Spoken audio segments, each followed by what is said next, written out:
নিজের হাতে লাগানো সবজি কতটা আনন্দের, যারা নিজে কোনো কিছু তৈরি করেন তারাই এটা উপলব্ধি করতে পারবেন। হয়তো বাজারে এই সবজিগুলোর দাম খুব বেশি না, কিন্তু নিজে উৎপাদন করা টমেটোগুলো ছোট সাইজে বাট সুস্বাদু হবে হয়তো। দেশি হাইব্রিড, কালারফুল হাইব্রিড, এগুলো বরবটি এবং শশা।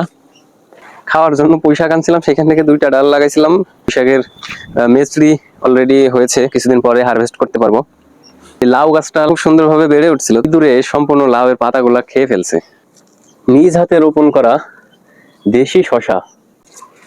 শশাটা হয়তো বাজারের মতো দেখতে খুব সুন্দর না, কিছুদিন পর ইনশাল্লাহ কেমিক্যাল মুক্ত বেগুন উঠাবো।